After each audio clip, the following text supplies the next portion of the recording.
नहीं, इनॉग्रेट नहीं, अभी फाउंडेशन स्टोन लगा है। इसका कितना फायदा होगा? अगर हमारे सड़कों पे एक भी हादसा कम हो और एक भी कीमती जान हम बचा सकें तो मैं तो कहूँगा इस सेंटर का पूरा फायदा मिला है हमें।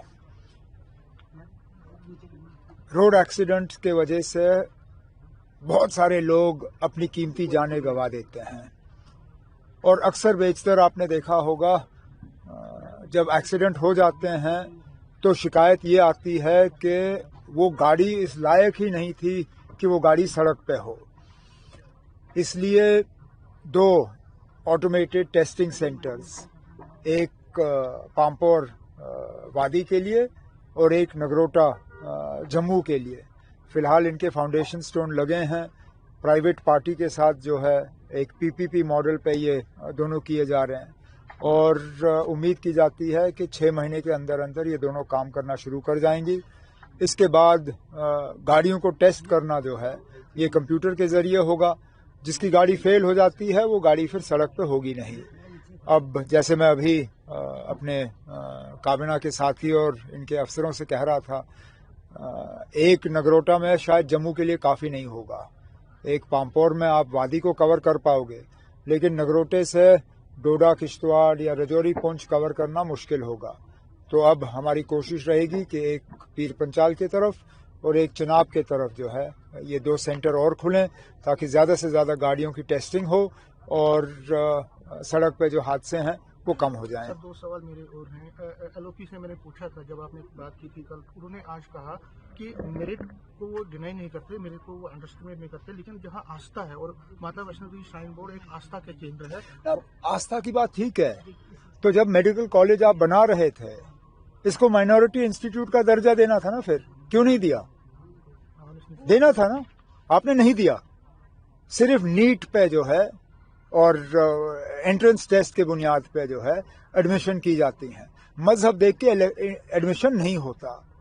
अब अगर आप चाहते हो कि इसमें मुसलमान ना पढ़ें, ठीक है ना, अब नहीं पढ़ेंगे हम, आप करिए इसको माइनॉरिटी इंस्टीट्यूट जो है इसको डिक्लेयर करिए।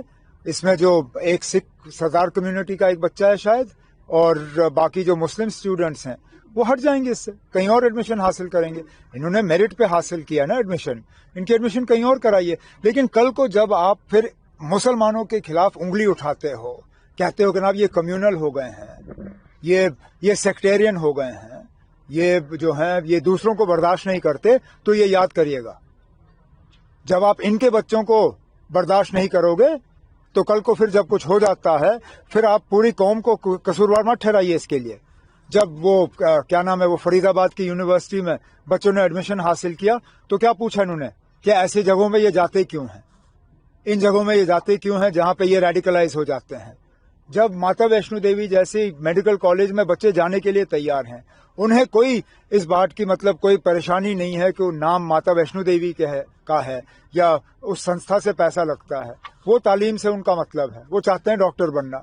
अब आप उनका मजहब देख के उनको एडमिशन डिनाई करना चाहते हो, कल को फिर वो अगर किसी और इंस्टीट्यूशन में चले जाएं जहां पे फिर वो रेडिकलाइज हो जाएं, इसके लिए फिर कौन सुनील शर्मा साहब कहेंगे कि वो कसूरवार हैं। आप ना मुसलमान बच्चों को इस तरह मत धकेलिए, क्योंकि उसके बाद फिर जो हो जाता है उसके लिए फिर आप पूरे कौम को कसूरवार ठहराते हो, मत करिए। और मैं फिर इस बात पे आता हूं, अगर आप चाहते हो कि मुस्लिम बच्चे जो हैं आपके इस मेडिकल कॉलेज में नहीं पढ़ें, मेहरबानी करके इसका आप स्टेटस बदल दीजिए, इसको माइनॉरिटी स्टेटस दे दीजिए और हमारे बच्चे जो हैं वो कहीं और एडमिशन हासिल करेंगे, बांग्लादेश जाएंगे, टर्की जाएंगे, कहीं और जाएंगे।